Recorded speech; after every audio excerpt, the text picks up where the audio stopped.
C'est un coup de tonnerre dans le monde de la gastronomie française. Le mythique restaurant de Paul Bocuse, décédé il y a 2 ans, a perdu une étoile. Il était le plus ancien établissement à triple étoilé du monde. L'édition 2020 du guide doit être dévoilée le 27 janvier prochain.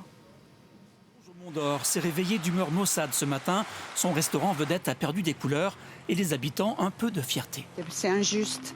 C'est pas parce que M. Paul Bocuse est parti que on doit perdre une étoile. C'est triste pour Collonges parce que c'est quand même un fleuron de la ville, qui est connu dans le monde entier. Donc oui, c'est triste. C'est dommage parce qu'effectivement, il y a une super équipe de chefs qui sont très investis. Je pense qu'ils mettent tout en œuvre et en place pour essayer de faire en sorte ils ont fait en sorte de garder ces 3 étoiles. À l'aube des années 60, le futur cuisinier du siècle n'a pas 35 ans quand il décroche sa première étoile au Michelin. C'était fabuleux parce que j'avais encore des nappes en papier, des couverts en inoxydable et les toilettes étaient encore dans la cour. 6 soupes de truffes, 2 escalopes, 2 loups en croûte. 1965, la consécration avec une 3e étoile qu'il gardera jusqu'à sa mort il y a juste 2 ans.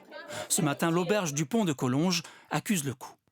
Bien que bouleversé par le jugement des inspecteurs, il y a une chose que nous souhaitons ne jamais perdre, c'est l'âme de M. Paul. Dans la galaxie des étoilés, les grands chefs réagissent. Marc Vera, en conflit ouvert avec le Michelin, est le plus virulent. C'est un scandale, il faut qu'ils commencent déjà à prendre le terroir et qu'on soit jugé par des gens compétents. Ils sont incompétents. Ils ne vendent plus de guides, vous comprenez? Ils sont bien obligés de faire du buzz pour vendre des guides. Ils n'en vendent plus. À mon avis, c'est une nouvelle génération qui arrive et qui veulent mettre dehors toute la génération Paul Bocuse, c'est-à-dire notre génération. En Alsace, Marc Eberlin avait perdu sa 3e étoile l'an dernier. Il en connaît les répercussions sur son équipe. Les premiers touchés, c'est les chefs de parti, même les commis. Je me souviens, il y a 1 an, je récupérais des gens en larmes dans les coins de la cuisine ou de l'office pour les serveurs et les sommeliers. Et tout ça, c'est très dur. Mais pour d'autres chefs, il faut savoir accepter la critique.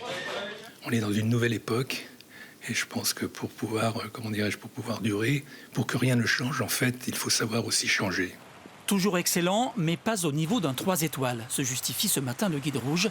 Le célèbre restaurant rouvre dans quelques jours.